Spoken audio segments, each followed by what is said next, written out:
So, the Demise Prize has been revealed, and I could not have been more wrong about it. Good morning, afternoon, evening, or night, everyone. I'm Chaotic Good, and today we are going over the new Hermitcraft shopping system and its potential impact. Before we talk about impact, let me explain what's going on. The Hermits have introduced a new custom item to the server, known as Hermit Permits. These permits will completely change how the shopping district operates, as you can only sell an item if you have the corresponding permit. So, for example, Gemini Tay has the permit for coral, so she is the only one who is allowed to sell coral in the shopping district. Hermits are allowed to trade permits for other permits or resources. Permits are ranked in 3 tiers to determine their value for trading. These tiers are Diamond, Gold, and Iron.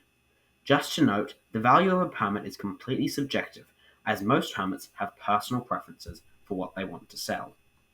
The other aspect is that some items are grouped together, such as the wood types and various coloured items. These groups are called collectives.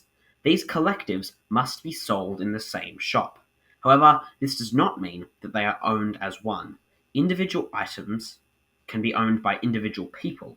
The only rule is that if an item is part of a collective, it must be sold in the same shop as other items in that collective.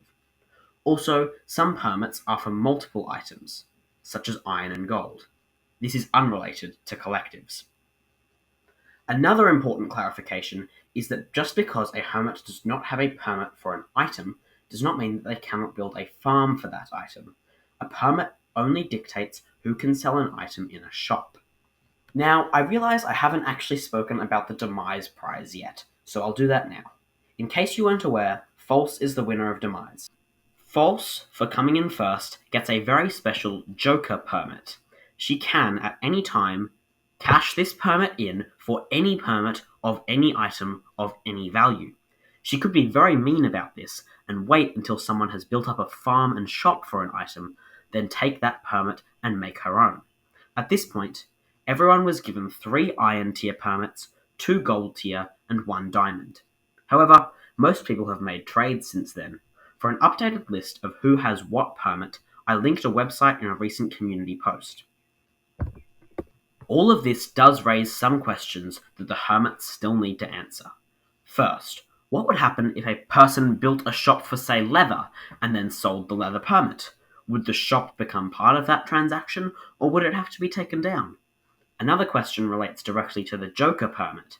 If False uses it to get, say, the Prismarine permit, does whoever have the Prismarine permit lose it, or do they both get it? In terms of the future, will there ever be more opportunities to get a Joker permit? Because they seem to be very valuable, and I think it would be fun to see hermits compete for them. If you have the answer to any of these questions, or if you have a question yourself that I missed, chuck it down in the comments. There are some hermits and permits that I would recommend keeping an eye on, as things could get very interesting. First, I would obviously suggest that you find out when False uses her Joker permit, as that could get quite heated. Next, there are some resources that all hermits need every season. The largest of these is, of course, shulker boxes. I'm not sure who has the permit for shulker boxes at the moment, but I will let you know when I do. Every hermit is always in need of shulker boxes for organization or mass storage, so whoever has this permit has a basically guaranteed server-long business. Or they could trade it. I'm sure someone like Impulse or Tango would pay a lot for it.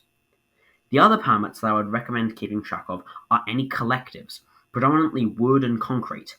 These are very common building resources and will be used by most hermits throughout the season. I really look forward to seeing how different groups handle their collectives.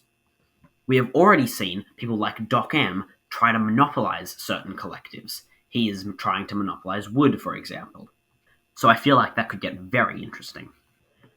For me, this feels like it ties into the fact that a lot of hermits have decided to take things a little slower this season. For example, Grian wants to be more deliberate about each thing he does and builds, and Zedaf plans to build something of a minigame for each functionality of his base. Compared to previous seasons, where it was not uncommon for hermits to be fully kitted out in episode 1, this season feels like it's intentionally slower paced. Adding an extra step to building a shop feels like a great way to do that.